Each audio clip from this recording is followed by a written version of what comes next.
வணக்கம் மக்களே. இன்றைக்கி சிறுதானிய உணவில் எபிசோடு 2 பார்க்க போகிறோம். இன்றைக்கி என்ன உணவுனா கம்பு வச்சு தோசை செய்ய போகிறோம்.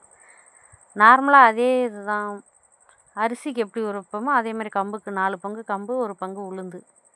எங்கள் வீட்டில் நார்மலாக கம்பு வச்சு அப்படியே தோசை ஊற்றினா சாப்பிட மாட்டாங்க. அதனால் அதில் கொஞ்சம் காய்கறிலாம் சேர்த்து ரெடி பண்ண போகிறேன். அதை எப்படி ரெடி பண்ணுறதுன்னு பார்க்கலாம் வாங்க. ஒரு கரண்டியை வச்சு எண்ணெய் ஊற்றி அதில் கடுகு, கடலப்பருப்பு, கருவேப்பிலை போட்டு தாளித்து அந்த மாவு கூட சேர்த்துக்கிறோம். திரும்ப அந்த மாவில் நம்ம கட் பண்ணி வச்சுருக்கிற வெஜிடபிள், கேரட், வெங்காயம், பச்சை மிளகா போட்டுக்கிறோம். கொஞ்சமாக மஞ்சத்தூள் சேர்த்துக்கிறோம். ஏன் நம்ம அதை செய்கிறோன்னா, நார்மலாக தோசை ஊற்றி கொடுத்தா சின்ன பிள்ளைங்க சாப்பிட மாட்டாங்க. அதனால் அதை கொஞ்சம் வித்தியாசமாக செய்கிறோம்.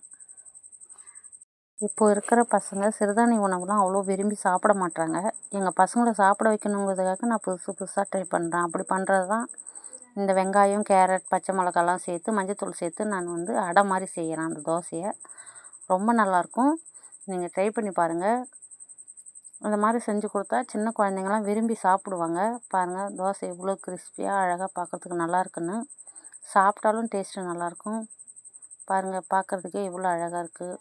சாப்பிட்டா இன்னும் இதே மாதிரி இன்னும் ஒரு சிறுதானிய உணவு வீடியோவில் பார்க்கலாம்.